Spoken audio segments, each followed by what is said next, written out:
quorum, so we will open the meeting, Fed and State Committee for today. First on the agenda would be requests for bill introductions, and Katie Coble with the Secretary of State's office. Katie, welcome. Good morning, Mr. Chairman, members of the committee. I'm Katie Copal, Deputy Assistant Secretary of State for Communications and Policy. I appear before you to respectfully ask for introduction of legislation that updates, clarifies, and eliminates several contradictory and confusing election statutes. The RS number is 21 RS 1725.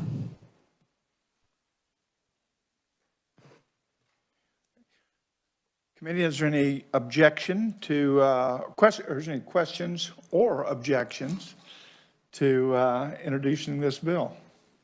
Seeing none, the bill will be introduced. Thank you very much for coming today. Today we have a hearing on allowing reciprocity to recognize out-of-state licenses to carry a concealed handgun. Jason, do you have a staff briefing for us? Yes, Mr. Chairman, members of the committee, House Bill 2058 amends the Personal and Family Protection Act regarding the issuance of licenses to carry concealed handguns in Kansas. Under current law, an individual must be 21 years of age or older to carry a concealed handgun in Kansas. And can do so without a license, but if they want to obtain a license to carry a concealed handgun, they have to be 21 years of age to do so under that act. House Bill 2058 amends 75-7C03. This was the original introduced version of House Bill 2058. And the language in that statute that's being added, it's on page 13 of the bill, is language proposed by the Office of the Attorney General to allow for recognition of licenses to carry concealed handguns that are issued by other jurisdictions. So under these provisions, a non-resident of Kansas could come into Kansas with their concealed carry license issued by, say, Missouri or Michigan, and then carry that concealed handgun in Kansas in accordance with Kansas law for carrying concealed handguns. Likewise, with the recognition of those out-of-state licenses, licenses issued by Kansas would be reciprocally recognized by those other states. And so a Kansas resident having a license to carry a concealed handgun could carry into Missouri or other states that recognize the Kansas license. The House Committee on Federal and State Affairs then amended House Bill 2058 to also authorize the Attorney General to issue a concealed carry authorization document. And this would be utilized by the Attorney General when the Attorney General determines that there are conditions that exist that make it impractical for the Division of Vehicles to issue a physical concealed carry licensure card. Under current law, when you apply for a concealed carry license, then your information, when it's approved, gets sent to the Division of Vehicles, and a identification card is issued to the person showing that they are licensed to carry a concealed handgun. But if there are conditions such as a global pandemic that make it difficult for the Division of Vehicles to issue those cards, then House Bill 2058, as it's currently written, would authorize the Attorney General to issue an authorization document directly to the licensee. That document would serve the same function as a licensure card and would be valid up to 90 days after the conditions that made it impractical to issue a card have ceased to exist. Then the House Committee of the Whole on floor debate further amended House Bill 2058 to include provisions that would authorize the issuance of a provisional concealed carry license. This would be a license issued to individuals who are 18 to 20. Any person under 18 would not be eligible for such license. And the provisional license would have to be obtained by the individual if they wanted to carry a concealed handgun in Kansas. The criminal prohibition against carrying concealed handguns for persons under 21 would still apply, with an exception if the individual held one of these provisional license issued under the Personal and Family Protection Act. And so they would have to have that on their person at any time they wanted to carry a concealed handgun in Kansas. But then there would also be a provisional license that could be recognized by other states through reciprocity to allow the individual who's under 21 to carry their concealed handgun in other states that allow individuals under 21 to do so, such as Missouri. The bill with all of the amendments will go into effect on July 1st of this year if enacted. I'd be happy to answer any questions. Thank you, Jason. I do have one question before we start with the committee, and that is, do you know what the bill, how the bill passed in the House, what the vote count was? I can look that up real quick for you. Okay, thank you. 85-38. Mr. Chairman, final action in the House was 85-38. Okay, thank you very much. Yes, Senator Reichman. Thank you, Chairman.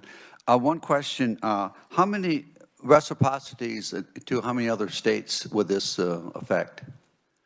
I'm going to have to refer that question to the Attorney General's office, as they're the ones who review the standards for concealed carry with other states and whether ours would match up and be recognized. So I'm going to have to refer that to the Attorney General's office. Okay, we'll get the Attorney General. He's not going to be here today, but we do have Mr. Prescott. He can answer that question, perhaps. You yield to the representative, and he is online to be up next after you. So we'll wait till that question from there. Yes, Senator Dietrich. Thank you. Jason, how does this relate to 18-year-olds in a high school setting? Almost all of our seniors are 18. There are still prohibitions on carrying weapons in schools. We have the school safety statutes that prohibit carrying firearms into schools. And so even holding a provisional license would not authorize the 18-year-old to carry a concealed handgun into a school during school hours. Thank you. Are there any other questions for Jason? Seeing none. Thank you very much, Jason. Our first proponent is Kansas Attorney General, and it is written only. And so the next one we have is Representative Blake Carpenter. Welcome, Representative. Thank you, Mr. Chair. Senate, it's good to be over here. How are you guys doing today? All right, so in 2013, the Kansas Legislature passed what I would consider true reciprocity. We passed it to where, this is before my time in the legislature, but they passed it to where if we'd say that we acknowledged any person's concealed carry license from another state if they would acknowledge ours.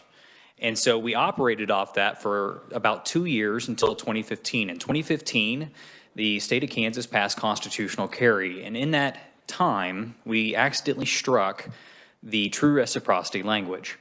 About 2 years later after that, the state attorney general, Derek Schmidt, realized that true reciprocity language is no longer there. And since then, how he testified to us in our committee, I'm sure he has his written remarks in front of you, basically there's been a number of states that have asked, well, you guys no longer have that true reciprocity language anymore. Do you still recognize our licenses?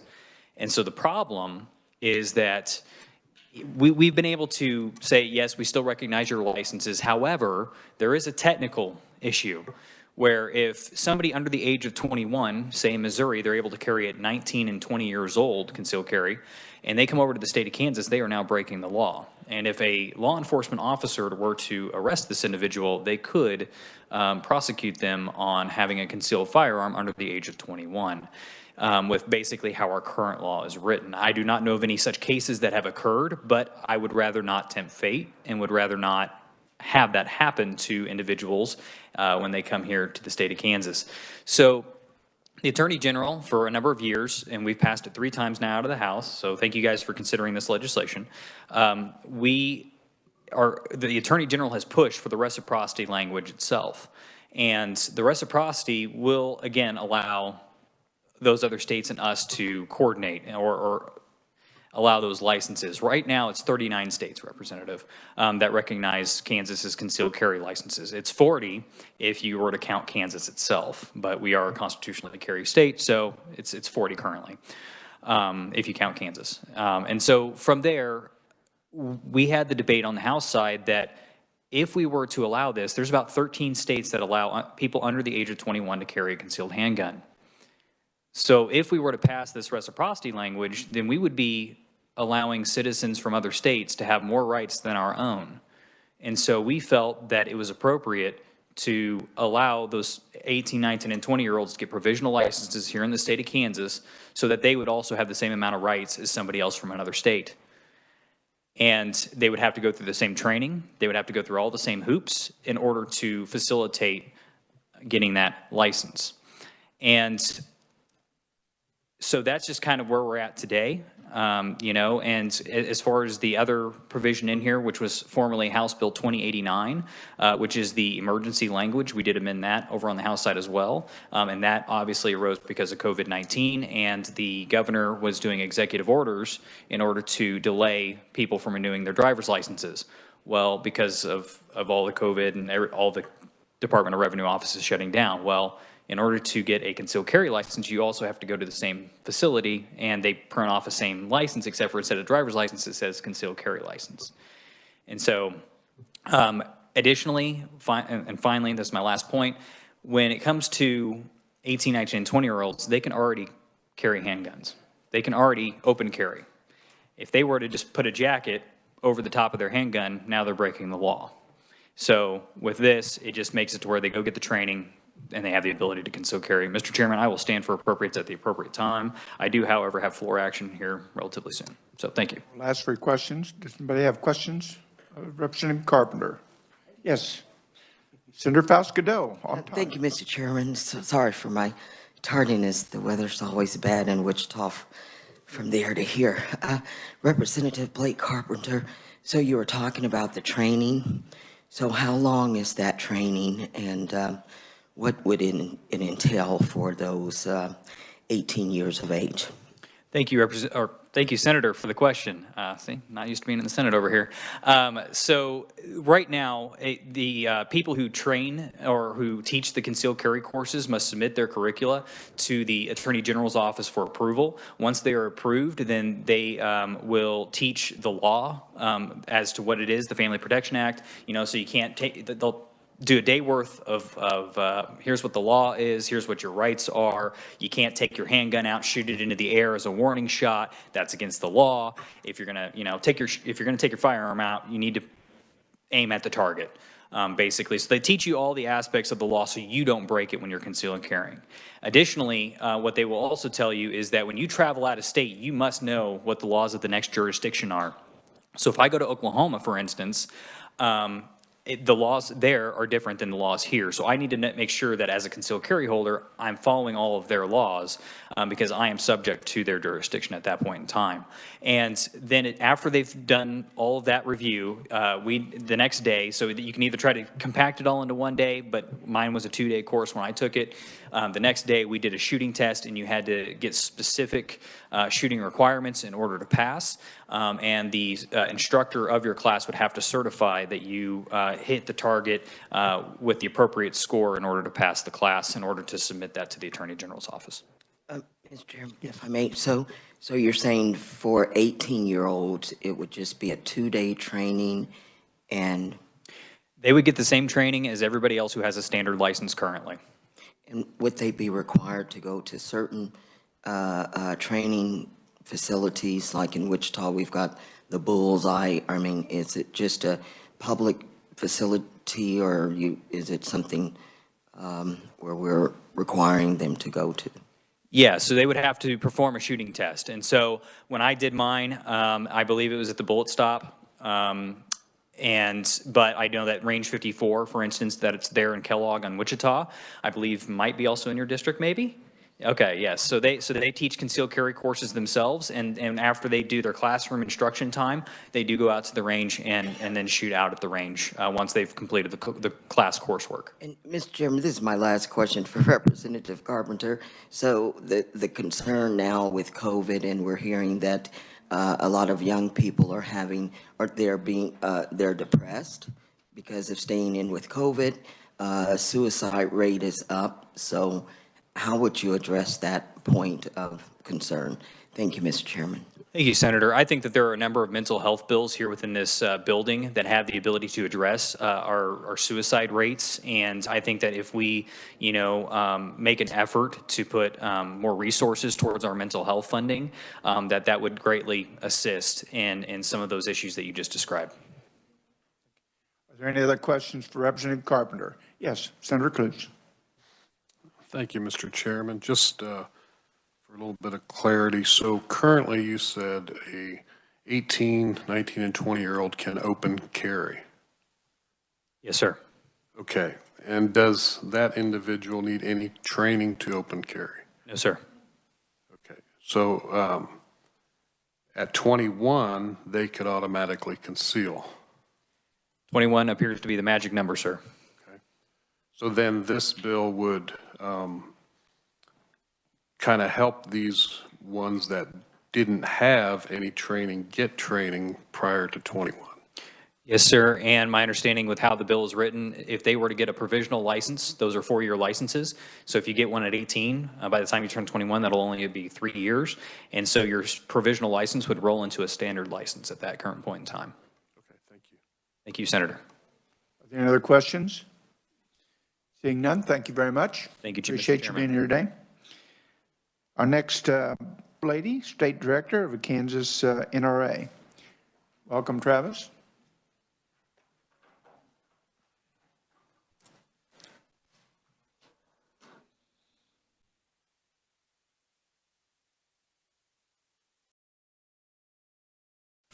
It's good to be back in person in a state capitol. It's been a while. I mean, I'm really getting sick of WebEx and Zoom meetings and such. So this is a lot of fun, and hopefully everyone's doing well and safe and healthy.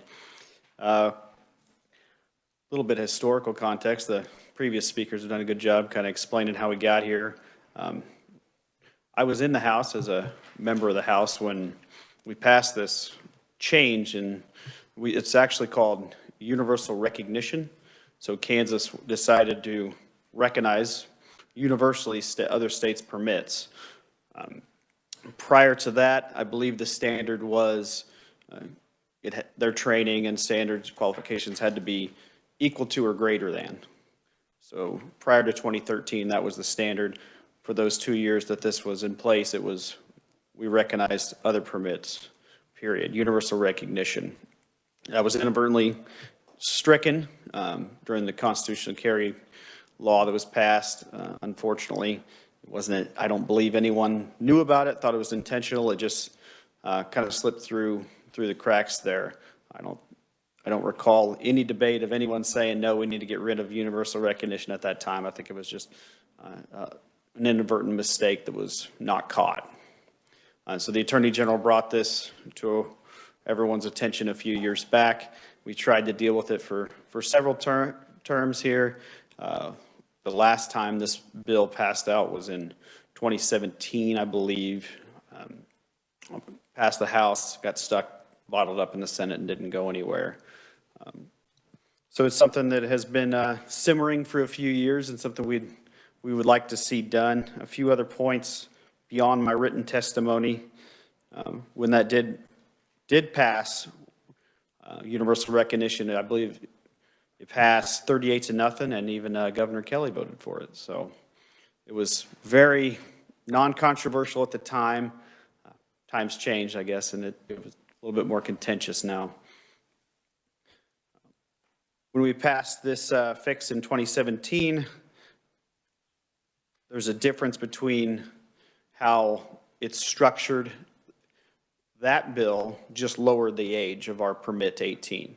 This one, we decided, working with Representative Carpenter on how to structure this, was it was better for reciprocity if we went ahead and made it a separate provisional permit, even though the standards are all the same. So we don't potentially endanger any of our reciprocal agreements with other states that may not have permits lower than 18 or lower than 21. So it's just a protection there, gives the Attorney General's office more flexibility in how they manage those. We're pretty well maxed out. I believe Willie could speak to that further, but we're pretty well maxed out on what states we can have those reciprocal agreements with. But we certainly don't want to lose any. We want to be able to keep those numbers as high as we possibly can so Kansans can travel throughout the country and be able to do so while being able to protect themselves. So that was why it's called a provisional permit, even though it has all the same training and requirements that you have to meet to get the regular concealed carry permit that you can get when you're 21. Happy to stand for any questions. Oh, one more thing. I know Representative Carpenter was answering this question as well. But on the training, it's a simple 8-hour class on firearm safety and self-defense law. So they teach you generally what to do, how to not shoot yourself in the leg, simple things like that. But then also a lot of it is the law, because a big part of the responsibility of carrying concealed in public is understanding the law. So it's a basic class, firearm safety, self-defense law, and there is a live fire qualification at the end. So you have to prove to your instructor that you can safely hit your target at several ranges, just to make sure you're able to pass the basic qualifications at that point. And it's a good class. I really enjoyed mine when I took it back in the day, and the Attorney General's office does a good job of keeping those qualifications consistent throughout our folks across the state that choose to teach that class, to make sure that everyone basically has to go through the same or at least pretty similar training. But I'll stand for questions. Thank you. Questions? Senator Dietrich. Thank you so much. Thank you for being here. I think I maybe misunderstood what you said. So I wrote down that I thought I heard you say that we're maxed out on those we have reciprocal agreements with. Did you say that? Did I misunderstand that? What does that mean? Thank you, Senator. So there's quite a few states that are just universal recognition. There's quite a few states that go, I guess they go like we used to do, where it's just, okay, this state's good, this state's good, this state's good. They approve them one by one. And then there's some states that just don't approve anybody. You have to be from that state and have their concealed carry to be able to carry in that state. California, New York, some of those states. So when I say we're pretty well maxed out, it's just unless a change happens in some of those other states' laws, we're pretty well, the Attorney General feels like we're pretty well got all the states' recognition agreements that we're going to be able to get. And they could probably speak to that even more, but yeah. Thank you. Senator Hildebrand. Thank you, Mr. Chairman. Travis, thank you for your testimony. A couple of questions, maybe. The first one is on the reciprocity, the danger of losing the reciprocity with our neighboring states. How likely is that to occur, do you believe? Well, you hope it doesn't, but a simple change in who is the Attorney General of another state could jeopardize that. And some attorneys general may not like reciprocity periods, so they may decide, well, we're going to look for any excuse we can to remove those reciprocal agreements, and Kansas not recognizing all of our permits would be a reason to do so. So it is a legitimate fear, unfortunately, as this becomes more politicized. In the past, I don't think it was as much of a concern, but it's certainly becoming more of a concern as these issues become more contentious, unfortunately. I know where I live. I live down in southeast Kansas. I'm a mile from Oklahoma and just a couple miles from Missouri, and I know a lot of our population is on a border state. But just referencing, if I'm in Kansas, and I know we have a lot of hunters down there that duck hunt, rabbit hunt, coon hunt, and stuff like that. If they are traveling from their house to go hunting and their firearm is open in their vehicle, they are okay because that's open carry, correct? But if for some reason they put that in their trunk, that is now concealed. Is that correct, or? Senator, car carry is a little different. It's kind of a separate thing that has its own set of laws. So car carry is a little different, but it's a similar kind of debate, but you have to be aware of those laws. I know I think we passed car carry before we passed constitutional carry, so it's kind of one of those steps, but it is something that is a separate point of law that you have to be aware of when you're traveling for sure, but a little bit different. Okay. Thank you for clarifying that. Any other questions? Yes, Senator Faust-Godin. Thank you, Mr. Chairman. Good morning, Mr. Lovelady. Good to see you again, and I love your name. Good to see you. I am a fan of anyone with a hyphenated name, so we've been good friends going way back. Yes. So 2 quick questions. One, so the training, is it the same amount of time that those who would be applying to be a police officer would take? That's one question. And then the other question, well, if you could answer that one, please. Sure. No, it's an entirely different standard, as it should be. You're not just carrying concealed to protect yourself is an entirely different thing you need to be ready for than someone who's actively seeking to be a police officer and has to go through active shooter situations where you have to do a number of different requirements compared to someone who's just looking to defend themselves. So it's an entirely different standard. And Mr. Chairman, if I may, and you may know Lovelady, but I want to know that you said an 8-hour training for the 18-year-old, and I'm just curious of what the exact hours of training it would be for a police officer. I really want to know that, if staff or someone could get that for me, please. And then the other question, so we're talking about teenagers still, and moms against gun violence. Of course, they're in opposition, and their moms. Did you have conversations with that organization to see how they felt about allowing their children to participate in this, what this legislation would do? Thank you, Mr. Chairman. thank you, Senator. I did not have a conversation with them. I pretty well knew where they stood on this before. So, Are there any further questions? Senator Cluse. Yes, thank you, Mr. Chairman. In regard to the training, is it a one-time or is it ongoing after so many years? You have to retake? sure, Senator. It's you take the class the first time you get it, and as long as you meet all the requirements for your renewal, that you just get the permit renewed. So you don't have to go through the class again, as long as you don't break the law and become a prohibited person, and they redo the background check when you do the renewal and such. So as long as you maintain that, you're going to get your permit continued. So the renewal process, can you visit that a little bit? What's entailed in the renewal process? The Attorney General sends out a little slip of paper telling you that, hey, it's time for your renewal. You submit it, pay the fee, they do the background check to make sure that you haven't broken the law since you first got your permit when they did the initial background check on you. And then if you pass all those requirements, then you're issued another slip of paper so you can go get your actual card, ID, picture ID of it. So every 4 years, that process is required. Am I following that right? 5 years?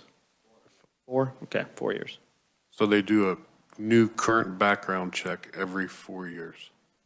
Yep. Okay, thank you, sir. Senator Reichman. Thank you, Mr. Leader. I think you also have to throw in $100 to get it renewed when I got mine. When we were working on constitutional carry, we had a lot of concerns from different people saying that there'd be a lot of shootings in colleges and campuses, and and so on. And could you address that? Has there been any shootings or anything? I mean, I have never picked up any, and I just wondering if, it's kind of piggyback off another senator's question. Thank you. Yeah, the constitutional carry is similar but different question, but you're right, we did get a lot of that, and there hasn't really been anything to speak of. One thing we'll point out, it's easier to track permit holders for sure, as far as data we can look to for actually how many of those folks commit crimes, and they are probably the least crime statistically group of folks that you can find. Permit holders just don't commit crimes. So if we're talking about 18, 19, and 20-year-olds being able to get this permit, or permit holders from other states being able to come here and carry in this state, the chances of situations like that you speak of, that folks have said will happen, it's a very slim chance of those things happening, statistically speaking, because permit holders are among the safest folks of any group of people you can find. Absolutely sure. Thank you. Are there any other questions? Senator Ware. Thank you, Mr. Chair. So the non-permitted gun owners, I'm guessing, are the majority of gun owners, because if you have the right anyway, you don't really need to do that. You'd be a rule follower if you did get a license. Thank you, Senator. Well, it's hard to say how many folks carry without a permit. Hard to say how many did before and how many do now. But we can certainly, with the Attorney General's office, we do track those that decide to get the permit. And even with our constitutional carry laws, there's still a number of reasons why you'd want to do so. And reciprocity, being able to travel around the country, is the biggest one. Other reasons would be if you want to go purchase a firearm, since you've already passed that background check, you're able to bypass the NICS check so that you can get your firearm when you go purchase one more quickly. They take down your information on your card, and it works out, expedites the process. So there's things like that are reasons why you'd want to get it. But as far as how that goes, it's just hard to put hard data on it. Right. I wish we had that. I'm wondering, well, I wish we'd thought of that when we were setting this up, because without data, you really don't know. You can't know about any of these questions swirling around all of this. It's a shame. Thank you. Is there any further questions? Seeing none, thank you very much. We appreciate you being here today. Thank you, Mr. Chairman. Thank you, committee. Okay. Our next proponent is Mr. Earl McIntosh from Topeka, Kansas. Welcome, Mr. McIntosh.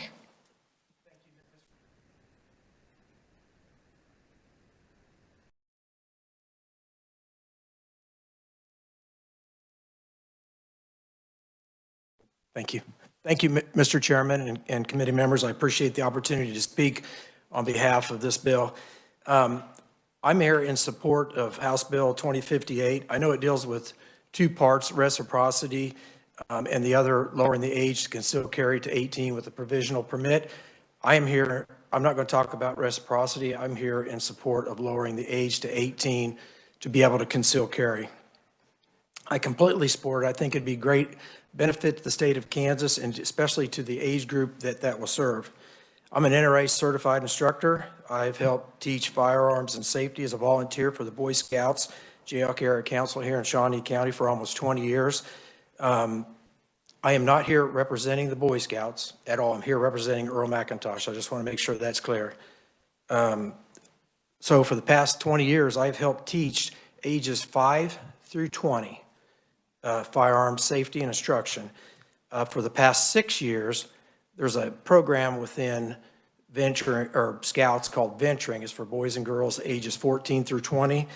So for the past 6 years, I've focused on that age. So I'm very, very familiar with the age group 18 through 20. And then I want to say no one needs training more than the 18 through 20.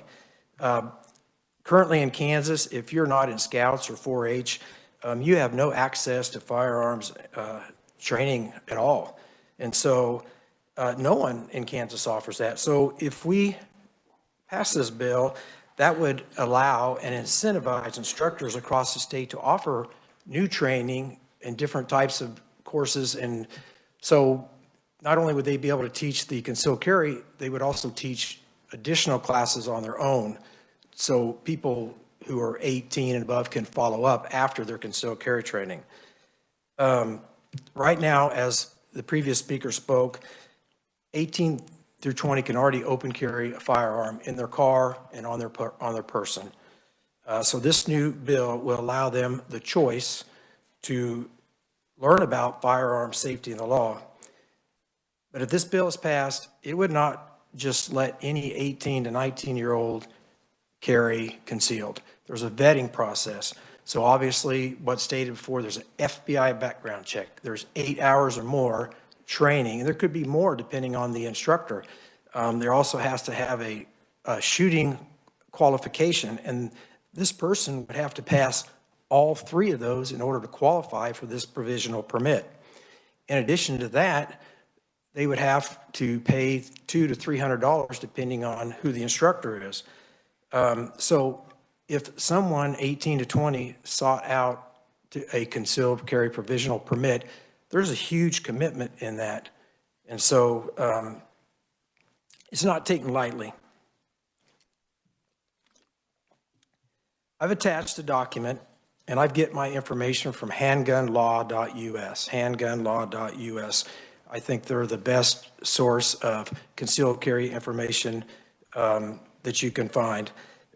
So I've attached a form that shows what states and how old you have to be to conceal carry.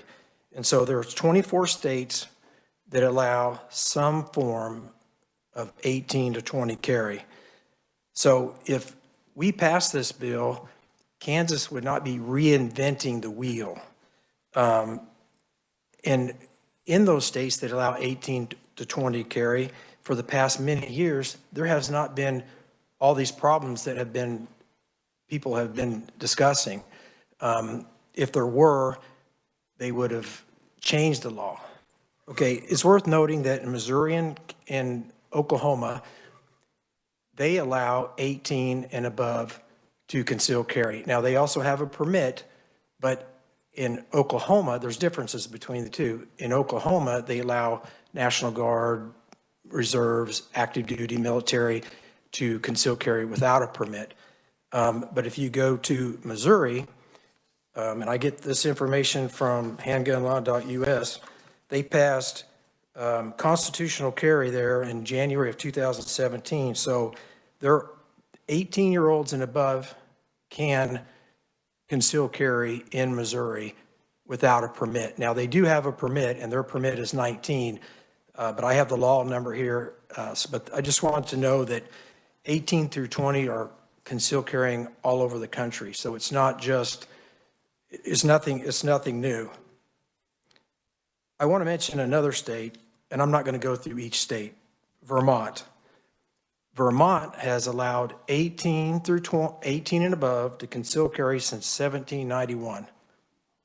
Okay, so if there would have been major issues, I'm sure Vermont would have changed their law, but that's a long time, and that's a lot of information to go from. So since 1791, they've allowed concealed carry.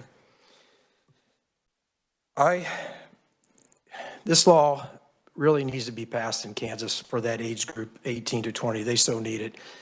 My friends who disagree with me on firearms always tell me everybody should be permitted and everybody should go through training. Well, this is our opportunity to open up training for a group that doesn't have the opportunity to go through training. And matter of fact, when they turn 18, they can open carry, like we were saying, without a license, with no training at all. So I feel this bill is a bipartisan bill. Both sides should support the training and the background checks and I'm just for it. And as a person who's worked with young shooters for 20 years, they can easily handle it. There's, you teach young people how to shoot, you teach them about the law, they learn, they follow directions. I just don't see any problems that would come out of this because of the stringent criteria that someone would have to meet to carry between 18 and 20. So, Mr. Chairman, I appreciate you allowing me to speak. I'm very grateful to be here and the senators to listen to me. Is there any questions that anyone has for me? Committee, is there any questions? Yes, Senator Ware. Thank you, Mr. Chair. So do you have data sources that Mr. Lovelady did not in order to be able to assure us that the bad things that people thought might happen didn't happen? I don't know where Mr. Lovelady, I respect him. I don't know where he gets information, but I do know that we haven't seen the problems that people were saying last time. We talked about letting concealed carry in colleges. They were saying that students were going to be on campus shooting each other because they're taking drugs and their alcohol. None of that has happened. And campuses are dry. I'm talking about Kansas. Campuses are dry campuses. You can't drink or take drugs. It's illegal. They also said students are going to be getting mad at teachers and shooting teachers. I haven't seen anybody shooting teachers since this law has been passed. So I just don't have any information that says otherwise. That's kind of a leap, though, don't you agree that you don't see one thing, so it therefore has to be the other? I just wish we had data. I really wish we had cold, hard data that we could really rely on. One thing we can rest assured is that the permitting process, weeds out a lot of people. And so we just haven't seen nationwide, I haven't seen where permit holders are committing crimes or doing things. So we're not talking about just anybody carrying 18 to 20. They have to go through a stringent process. And there's already laws on the books if somebody's, I don't know the number, but it's in Crimes and Punishments, if somebody's depressed, receiving counseling, they can't get a permit. Okay, that's already in the law. If they're on drugs or alcohol, that's against the law. So we have good data out there. We've had concealed carry for a while, and Kansas hasn't seen the problems with concealed carry permit holders. I just don't know. If somebody let me know, I'd sure appreciate it. Senator Hildebrand. Thank you, Mr. Chairman, and not a question for the conferee, but just a comment. I just DuckDuckGo to information for those of you that aren't aware of DuckDuckGo. That's my plug for a search engine other than Google.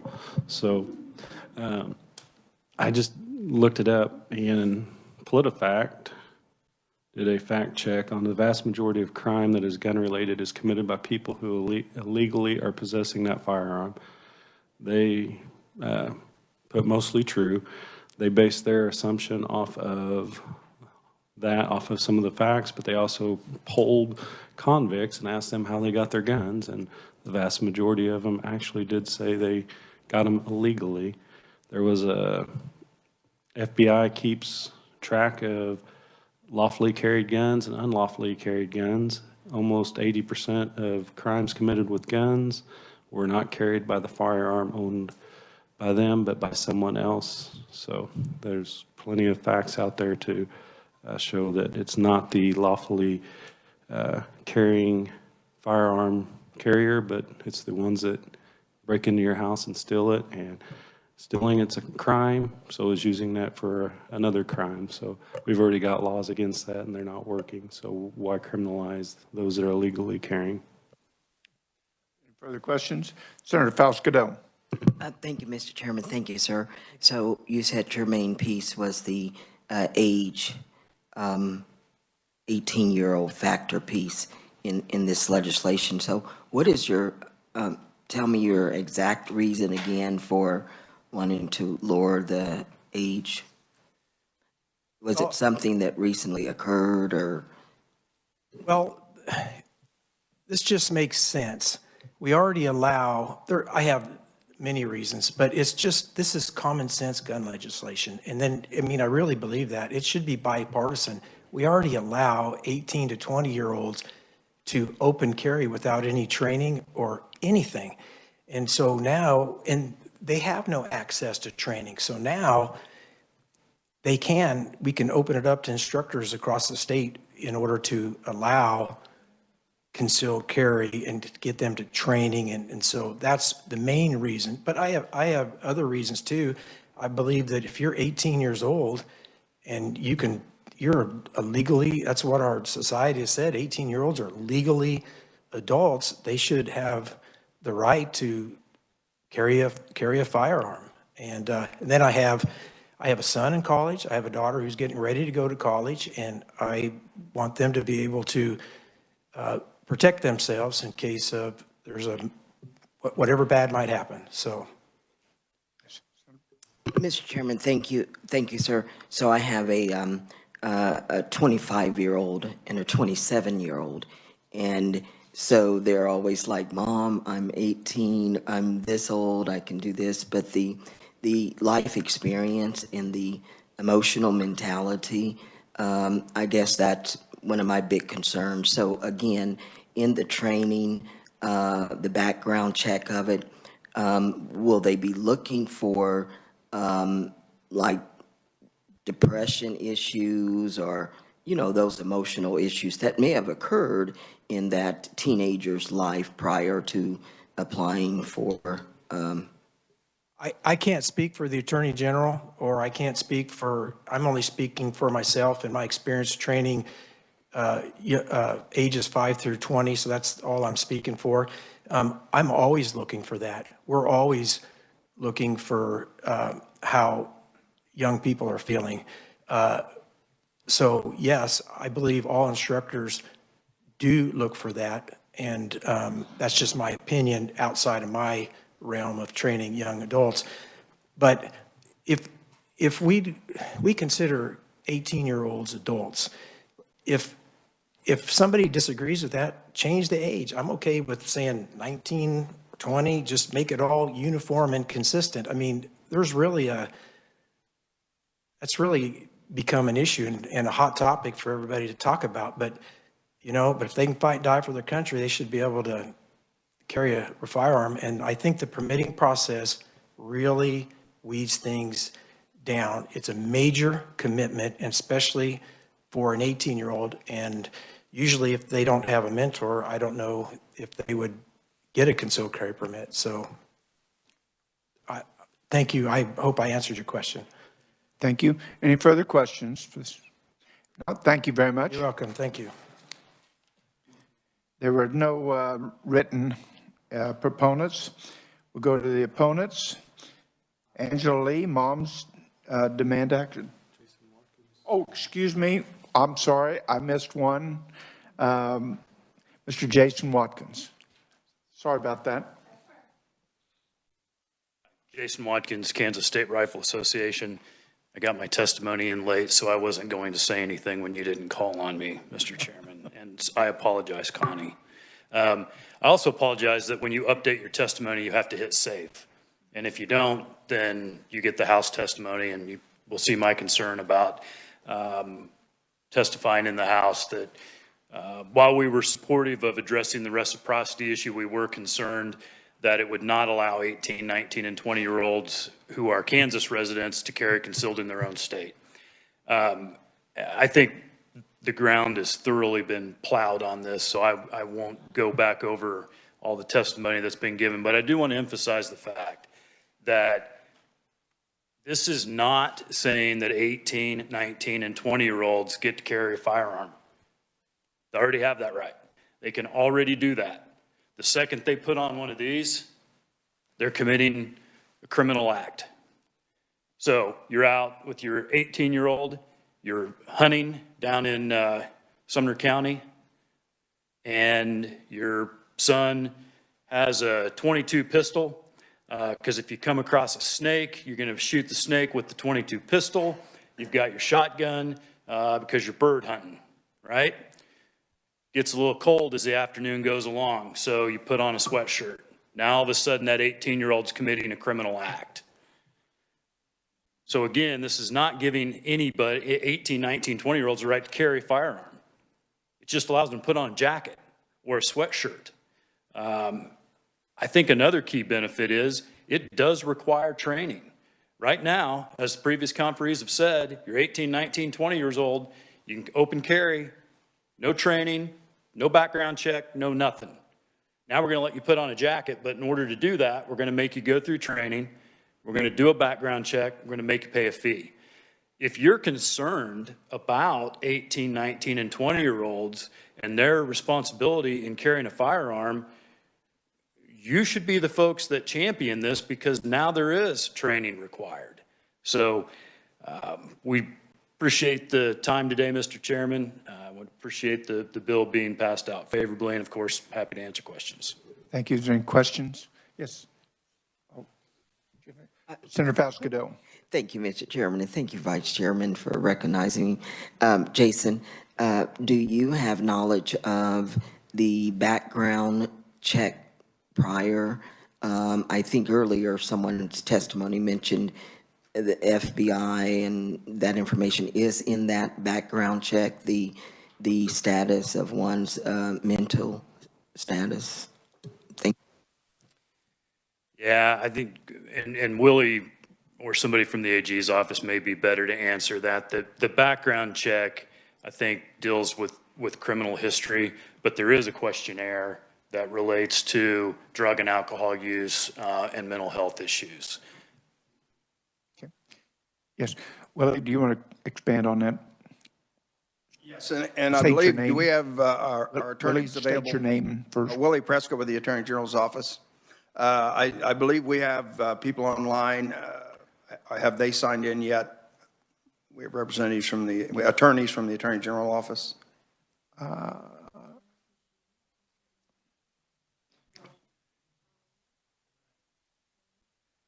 They should be available. Okay. Questions? I don't know. Sarah Miller and Charles Mashiers, are they online? I hadn't heard them. I thought they were anyway, but anyway. Yeah, they would be able to fill us in the exact, what's required on the form. You know, we've got staff there that will monitor and advise, so. Okay, thank you. And yes, Jason, I think we have a couple questions for you again. Senator Hildebrand. Thank you, Mr. Chairman. We've heard a lot of discussion about data and the lack of data. Is that something that Kansas Rifle Association would differ any from the NRA, that data is not out there? Would you like to, anything to clarify on that? No, I was listening to those questions being asked, and no more data than what's been mentioned. The one thing that I would say is there were some concerns by the law enforcement community when we made these changes years ago. I think they're on the front lines of this. They're the ones that see what's happening and not happening. I've been working on Second Amendment issues and gun bills now for, I think, the last 5 or 6 years. Law enforcement has not been coming in and saying, hey, you've got to go back and change what you did a few years ago. We're just not hearing from them that this is an issue. And so, yeah, that doesn't answer the data question, but we'd be hearing from our friends in law enforcement if this were an issue. The other side of this is you have a constitutional right to own a firearm. In this state, we say you have constitutional carry, the right to conceal carry. I appreciate data as much as the next person. I'm not terribly excited about government having a wealth of data when it comes to what I do with my Second Amendment right to own and carry firearms. Yes. Travis Lovelady. Mr. Chairman, excuse me. I think a little clarification is needed. And I appreciate you giving me a little leeway on this. The problem with having data on this is we cannot track how many Kansans own firearms and are carrying them legally under constitutional law, under the constitutional carry law. We don't know. There's no way for us to know that. We're not tracking who does this, and there's no way for us to track who does this. So to say we have data on the number of them that commit crimes versus the number of them that don't commit crimes it's impossible to track.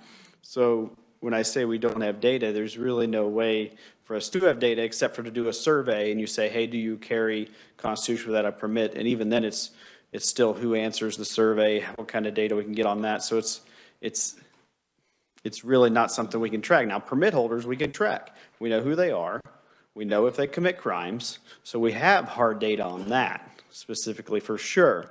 But those that carry constitutionally without a permit, there's no way for us to know how many people do that and how many of what percentage of those people commit crimes.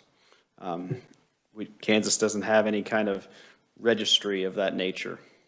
So that I just wanted to clarify that, and I can answer more questions on that if we have them, but. Okay. Thank you for that clarification. Now we'll have our opponent's testimony. Angela, thank you. Wait a minute, wait, excuse me. One more question. I'm so sorry, That's just a quick one. Senator Dietrich. So anybody who's testified that can answer this. So I just need to get this clear in my own thinking. So if you're an 18-year-old and you fail the background check to get your permit to conceal carry, you could still open carry, correct? There's nothing preventing that? Am I correct in that statement? No? I would like to answer that. Would you want to come up to the mic to do that so it's on record? Yeah. Come on up, Mike. State your name again. My name is Earl McIntosh. I'm here representing myself. And let me just make sure I understand your question since I lost my train of thought here. You just want to know if they fail the background check, whether they could still open carry? Yes. Well, that just depends. So we have I'll email you the number to the Crimes and Punishment Bill that gives you when you can't carry a gun, whether you have a permit or not. So if they fail for because they've been mentally adjudicated, no, they can't open carry. So if they are addicted to drugs and alcohol, they can't open carry. So there are rules in place to protect against that. And I will email you the bill. Does that answer your question for now? Thank you. Thank you very much. Thank you. Thank you, Mr. Chairman. Thank you. Third time is a charm, Angela. Thank you. Please state your name. My name is Angela Lee. I'm with Moms Demand Action, and I am also a gun survivor ×2. I've not only lost one child, but I've lost two. One right here in Topeka, Kansas. And we're going to talk about justice today, and I want everybody, I know that there's been a lot of testimony today for carrying guns, and I want you to take a look at this picture, and this is the last picture that I have of my child that I will ever have. And I want you to put yourself in a moment to think about, what if this was your family member? I lost my first child June 26, 2017, here in Topeka, Kansas, during the highest, it was the record year of homicides. He was number 16. He had just graduated from Shawnee Heights High School in May and lost his life the next month before he could go to college. I was on vacation, and I'm gonna tell you what, it was the worst experience I've ever had, not knowing what was gonna happen. I was in Texas, headed on my way back. My son was gone before I even got here. I never got to say goodbye. I never got to say, I love you. And it was the worst to have to long drive home, just to have to go over everything in my mind. What? Because nobody was telling me anything. He was killed by juveniles. 2 of them were ultimately convicted. 1 of them, due to our laws, even though he played a part, he's free. This just happened in 2017. He's free. He's out walking the streets, living his life. They found the gun in a unlocked car. I can't go after the responsible gun owner of whoever left their car unlocked with their gun in it. So in an instant, lives are changed, not only mine, but for those families of the young men that killed my child. Jessica was killed in Texas. We lost her January 1st of 2021. Had to watch her son get presented the flag because she got full military honors for 12 years. She wasn't killed by somebody overseas or any foreign. She was killed on the freeways of Texas. She put 12 years of her life into the military. So it can happen to anybody. And for people, I guess I'm a little bit off of what I'm going to say, but I just want to say this from a personal level. We've talked a lot about people's rights to carry guns. What about these individuals that will never, they could have been your constituents. They will never have the right to carry a gun. They will never have the right to vote or do things that the Constitution afforded them the opportunity. This is all political. This is all money motivated. And it's hurtful because I can't get them back. No matter what I do, I come out here, I do stuff in the community, I give back. I am not saying that people don't have the rights, but at 18, when I faced them two individuals that took my son's life, all they could do was say, I'm sorry, if I could take it back. That doesn't help my heart. Justice didn't even get a chance to see if he could go to the NFL. How many kids in this country got to die? And a lot of them say, oh, well, there's no data to show. Nationally, why are we waiting for kids to die here in Topeka, Kansas, or Wichita, or Kansas City? Because they are dying. It may not be in college shootings. Parkland is the perfect example. Yes, in Florida, but why are we going to wait until it happens here? My kids don't have the chance. They will not have the chance to get up here. This is what I do. And as much as it hurts, it does. I am a mother, and I every day help kids overcome what they felt. Justice had a lot. It was a standing room funeral. There was people that couldn't even get in there, over 600 people that loved that kid. And I help them every day. Some of them we've lost to suicide because they can't deal with life. There's no test, ladies and gentlemen, that are going to be able to gauge if that person fills out a survey and says, I'm not an alcoholic, because if you've dealt with alcoholism, alcoholics don't even know they're alcoholics. They're going to tell you to your face, no, I'm not an alcoholic. So why are we going to, if it's not that critical, why are we waiting? Why not lower the age to drink and everything else down if we think that, oh, they're an adult? But these kids, not everybody's mature at 18. They have no house to protect, so what are they protecting? And I'm sorry, the last time I see in Topeka, Kansas, we're not hunting. There's no hunting grounds here. This is all about money. So what are my children's lives worth? That's what I want to know. Because I'm a constituent, I'm a law-abiding citizen, and I'm telling you what, you can do all the training that you want, but you get into a situation where somebody breaks into your house or just anything in general, you better be prepared to shoot them. Because that adrenaline, I'm gonna tell you what, you may be able to hit the bullseye when but you're in a situation where it's life or death. Are you gonna be able to hit that target? The gentleman that killed Justice, that shot him,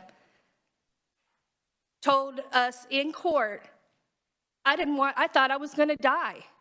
My son had no gun. They went to rob him. He shot him in the back twice. He didn't know how to shoot a gun. He said, I just started shooting.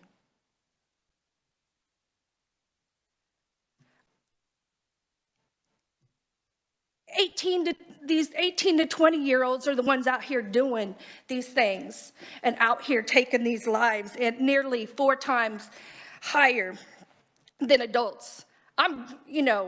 Just fathom that we want to sit here when these children should be worrying about going to prom or playing their sport of choice or taking the SAT and what college they're supposed to go to, and we just think that it's okay. They don't have a house to protect. They don't have anything really of real value and property unless they've really got, because I don't know how many 18-year-olds own their own home and things to be able to protect.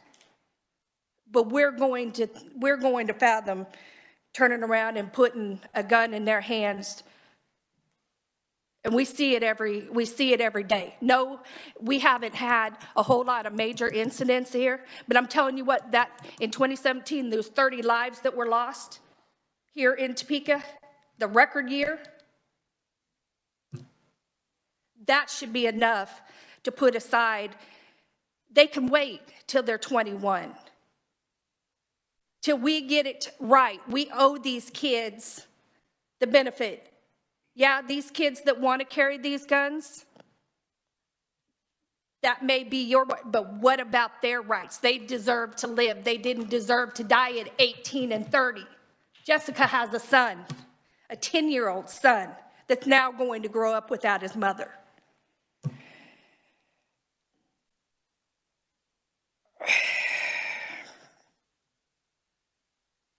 I'm asking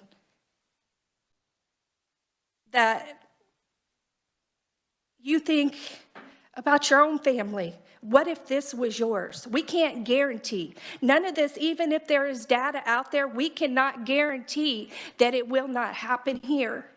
We can't guarantee that people are not going to die. We can't. It doesn't matter how much training. So to me, it's all about, I know that most 18-year-olds can't even figure out what they're going to eat, and we're expecting them to learn the laws of other states. They're not going to. They're not going to research what Oklahoma does. They could care less because that's what they've been taught is, oh, I have the right to do it, so okay. I as a grieving mother, I oppose HB 2058. I think it undermines the community safety for our kids that we owe that to. Even though they're 18, doesn't mean that they are mature enough to be making a decision, especially in a situation that you don't know how their adrenaline and how they're going to react. They may hit that bullseye, like I said, when they go to that shooting range, but 8 hours ain't enough to cram down somebody's. We require more for driver's ed. I mean, and we're going to give them that little bit. So I just want to never have a parent have to go through, this is the last picture of their child they will ever see. Because I'm going to tell you what, I'd trade places with any one of you in here to have my children back. Thank you. Thank you, Angela. Are there any questions? Senator Falscadeau. Mr. Chairman, no question, but I just wanted to extend my condolences, and I hear you as a mother. I hear you, and thank you for standing there and sharing your story. Thank you, Mr. Chairman. Thank you. Any other comments? Thank you, Angela, for being here. Our next opponent is Mary Snipes, and she is Mothers Demand Action and on remote. Mary, are you there? I am. Can you hear me? Yes, we can. All right. Good morning. Dear Senate, Federal and State Affairs Committee, my name is Mary Snipes. I am a constituent from Gary County, City of Junction City, Kansas, 66441. I am also a mother, a parent, a wife, a sister, an aunt, a friend, a COVID survivor, and a gun violence survivor. I am submitting testimony because I don't want another family or mother to go through the pain of feeling unsafe and emptiness. My family's life changed on Friday, August 31st, 2018, when an individual shot and took our 29-year-old son, Felix Snipes, away from us. Felix had an awesome smile, would tell jokes that sometimes weren't funny, but you just had to laugh. He cried deeply, and he cared about his siblings and parents. He was such a caring individual. Felix was free-spirited. He loved wearing loud neon colors, but he also enjoyed dressing up as if he was a model. He wanted everyone to get along with each other, especially family. Felix cared about giving to others even when he didn't have anything. He was one of the top-ranked athletes in the state of Kansas for sports during his high school years. We have had so many great memories and lovable moments of Felix that I could go on and on. Felix was and is our child, our son, a brother. He was not a number. I miss him every day. Losing a child is like a form of emptiness. This is my reality. I am submitting testimony concerning carrying concealed handguns into our state and letting teenagers carry hidden loaded handguns in public. I oppose this bill because it would allow people with permits from other states, including teenagers, certain convicted stalkers, and people who have never fired a handgun to carry hidden loaded handguns in public throughout Kansas. This bill would make our families, communities, schools, homes, neighborhoods, parks, and stores unsafe. We have gone through anger, hurt, pain, denial, questioning why, many, many emotions, but we will keep going. There have been so many families throughout Kansas in which lives have been impacted and forever changed. But gun violence, and we should think of preventable solutions for our state, families, schools, communities, neighborhoods, parks, and stores. And we also need to think about 18 to 20-year-olds commit gun homicide at a rate of 4 times greater than those over 21 years of age. This is a dangerous bill. Please reject HB 2058 and put the welfare, security, and safety for Kansas constituents first. Thank you. Thank you, Mary. Are there any questions? Thank you very much for being here today. We appreciate your story. Next, we have Crystal Hayes, and she is also on remote. Crystal, are you there? Yes, sir, I am. Proceed. My name is Crystal Hayes. I am a lifelong resident of Kansas City, Kansas, a survivor lead, mentor, and survivor fellow with Moms Demand Action and Every Time for Gun Safety. I am submitting testimony in opposition to Bill HB 2058, which would automatically allow individuals with permits from other states to carry hidden and loaded firearms in Kansas on the streets of our communities, a community that continues to battle repeated incidents of gun violence. Being a survivor of gun violence repeatedly, you lose a sense of security and safety, even in your own home. The fear of the unknown is heightened to a fever pitch in our communities. Even during something as necessary as going to the grocery store to shop for a family meal induces re-traumatization. Not knowing if you will be the next victim or the witness to gun violence. Not knowing if the person in front of you should even be considered a threat to your already lack of sense of security. A person you may not already know personally. You don't know if that person, if or what incidents of trauma they are experiencing. You don't know if the individual is struggling with some form of mental illness that induces unexpected impulsive reactions to violence. You don't know if the individual has already exhibited violent tendency or has previously been involved in incidents in which a handgun was used. You don't know, in fact, if the individual even has a permit to carry. The training had the training in using the firearm or some other form of safety protocol. And they might not be local. They might not even be a Kansas resident, meet Kansas standards for concealing carry permit. Yet the law passes, if this law passes, they might legally carry hidden and loaded firearms. As a community leader, community activists, advocates, and lawmakers, we should not contribute to the delinquency of minor children by allowing them to carry hidden, loaded handguns in public. As we as leaders need to prioritize keeping our community safe and not pass this law that increases the risk of gun violence. Thank you, Chairman and committee members. Thank you, Crystal. Is there any questions or comments? Thank you again for being here today. We appreciate that. The next opponent is Margaret Kramer.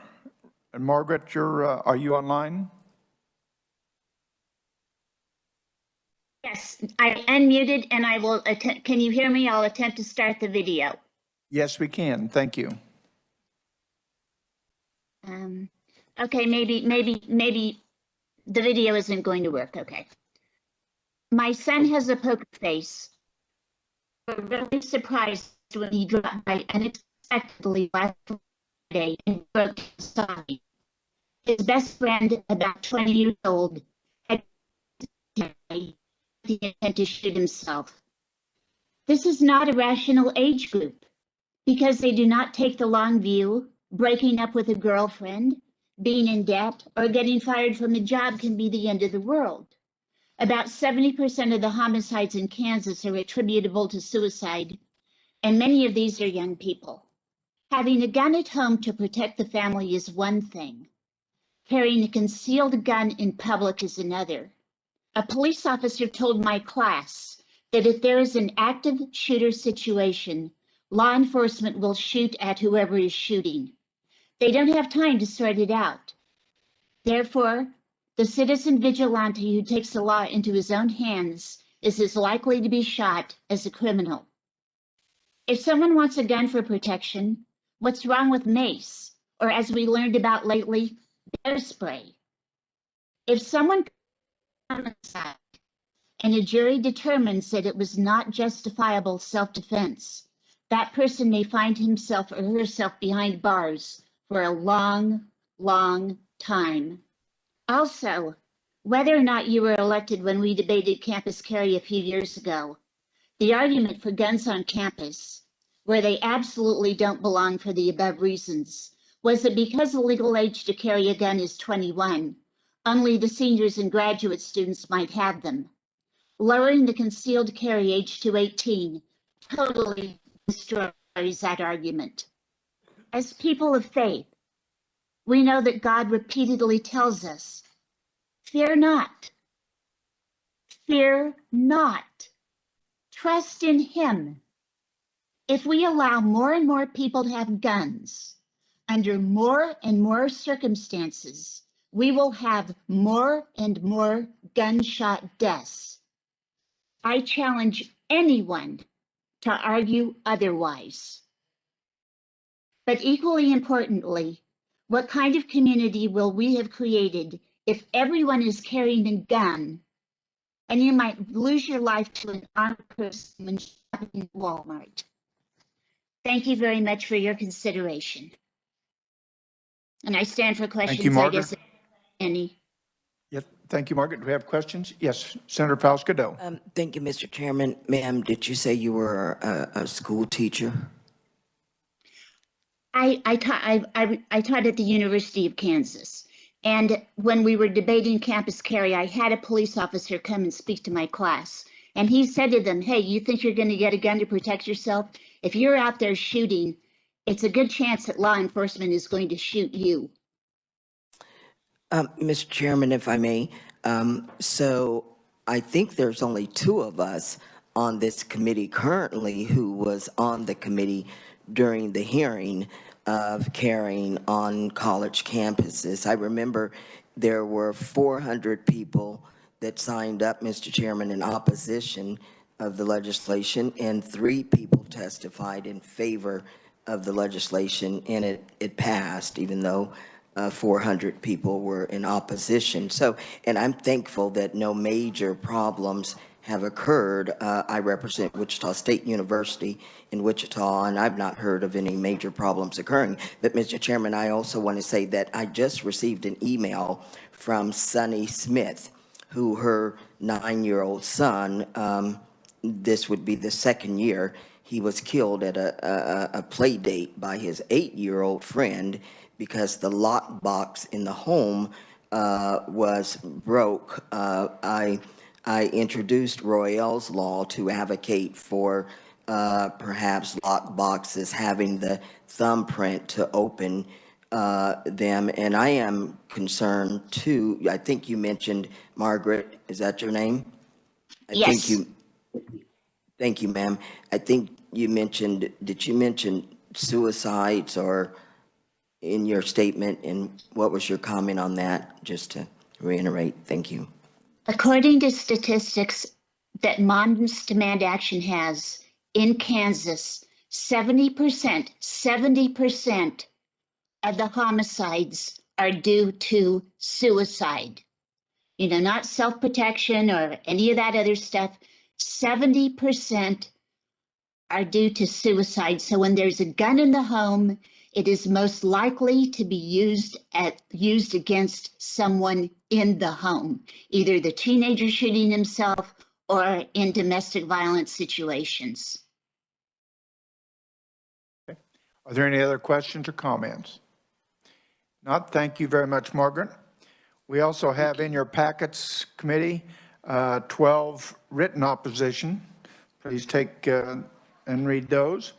And if there's nothing else before the committee is adjourned. Thank you.